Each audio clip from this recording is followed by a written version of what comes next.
आदेश जय नवनाथ। नमस्कार भाविक हो, आपल्या चॅनलवर तुमच्या सर्वांचे मनपूर्वक स्वागत आहे। आजचा हा व्हिडिओ आपल्या सर्वांसाठी अत्यंत महत्त्वाचा आणि पवित्र असा असणार आहे। नवनाथ संप्रदायामध्ये भस्म हे साक्षात भगवान शिव आणि गोरक्षनाथांचे आशीर्वाद मानले जाते। आज आपण पाहणार आहोत की अत्यंत प्रभावशाली असे नवनाथ भस्म आपण घरी शास्त्रशुद्ध पद्धतीने कसे तयार करू शकतो आणि ते शरीरावर धारण करण्याची म्हणजे लावण्याची योग्य पद्धत कोणती आहे। हा व्हिडिओ थोडा सविस्तर असेल कारण कोणतीही पवित्र कृती घाईघाईत सांगून चालत नाही, त्यामुळे हा व्हिडिओ शेवटपर्यंत नक्की पहा।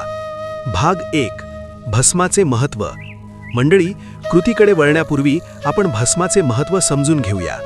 भस्म म्हणजे केवळ राख नाही।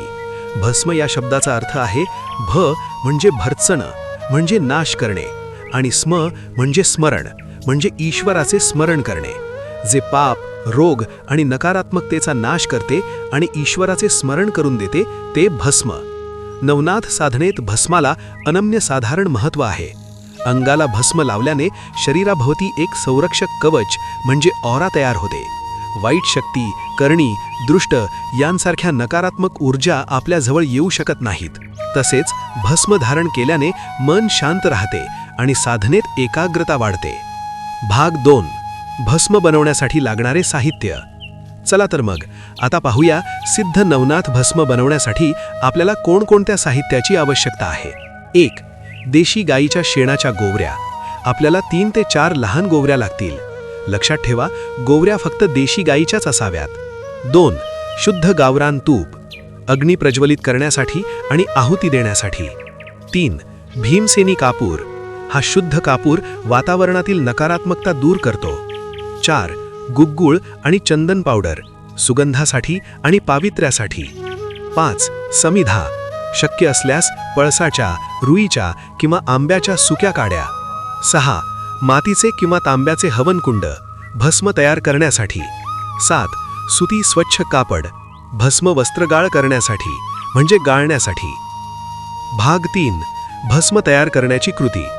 आता आपण प्रत्यक्ष कृतीला सुरुवात करूया। पहिली पायरी, सर्वात आधी एक स्वच्छ जागा निवडा। ती जागा गाईच्या शेणाने सारवून घ्या किंवा पाण्याने पुसून स्वच्छ करा। त्यावर एक चौरंग ठेवून हवनकुंड ठेवा। दुसरी पायरी, आता या हवनकुंडात देशी गाईच्या शेणाचे छोटे तुकडे करून रचा। त्यावर थोड्या समिधा ठेवा। तिसरी पायरी, आता भीमसेनी कापूर घ्या। त्यावर थोडे गाईचे तूप टाका आणि अग्नी प्रज्वलित करा।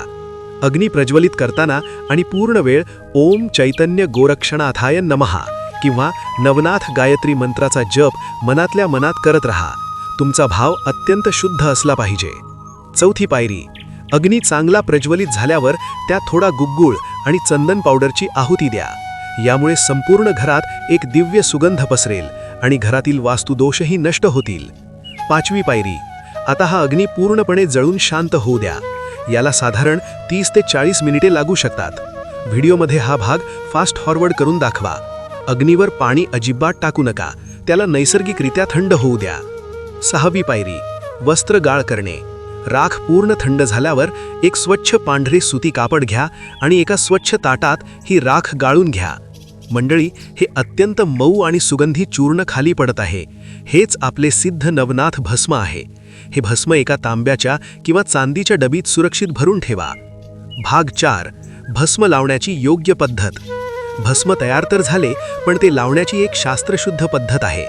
चुकीच्या पद्धतीने भस्म लावल्यास त्याचा पूर्ण लाभ मिळत नाही। 1. भस्म नेहमी अंघोळ झाल्यावर स्वच्छ कपडे परिधान करूनच लावावे। भस्म लावताना उजव्या हाताचा वापर करावा। उजव्या हाताची 3 बोटे म्हणजे तर्जनी, इंडेक्स फिंगर, मध्यमा म्हणजे मिडल फिंगर आणि अनामिका म्हणजे रिंग फिंगरने डबीतून थोडे भस्म घ्यावे। जर भस्म खूप कोरडे असेल तर डाव्या हाताच्या तळव्यावर थोडे भस्म घेऊन त्यात 1-2 थेंब पाणी किंवा गंगाजल मिसळून उजव्या हाताच्या बोटांनी ते मळा। आता कपाळाच्या डाव्या बाजूकडून उजव्या बाजूकडे 3 बोटांनी त्रिपुंड काढा। भस्म लावताना नवनाथांचे स्मरण करा आणि आदेश हा शब्द उच्चारा। कपाळाव्यतिरिक्त तुम्ही हे भस्म गळ्यावर म्हणजे विशुद्ध चक्र, छातीच्या मध्यभागी म्हणजे अनाहत चक्र आणि दोन्ही दंडांवर म्हणजे खांद्याच्या खाली लावू शकता।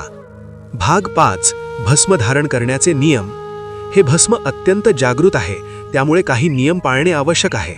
भस्म लावून कधीही अशुद्ध ठिकाणी किंवा स्मशानात जाऊ नये, अघोरी साधना वगळता. घरात सुतक असल्यास या भस्माचा वापर करू नये. भस्म डबीतून काढताना हात स्वच्छ आणि कोरडे असावेत. महिलांनी मासिक पाळीच्या काळात भस्माला स्पर्श करू नये. भाग 6. सांगता आणि आभार. तर भाविक हो, अशा प्रकारे आपण घरीच अत्यंत शुद्ध असे नवनाथ भस्म तयार करू शकतो. हे भस्म तुमच्या कुटुंबाचे सर्व संकटांपासून रक्षण करेल अशी मला खात्री आहे. तुम्हाला हा व्हिडिओ कसा वाटला ते मला खाली कॉमेंट्समध्ये नक्की सांगा. जर तुम्हाला ही माहिती उपयुक्त वाटली असेल तर व्हिडिओला लाईक करा, तुमच्या मित्रपरिवारासोबत शेअर करा आणि आपल्या चॅनलला सबस्क्राईब करायला विसरू नका. कॉमेंट बॉक्समध्ये आदेश किंवा जय नवनाथ नक्की लिहा. पुन्हा भेटूया अशाच एका महत्त्वपूर्ण आणि आध्यात्मिक माहितीसोबत. तोपर्यंत सुरक्षित रहा, भक्तीत रहा. आदेश आदेश आदेश. जय नवनाथ.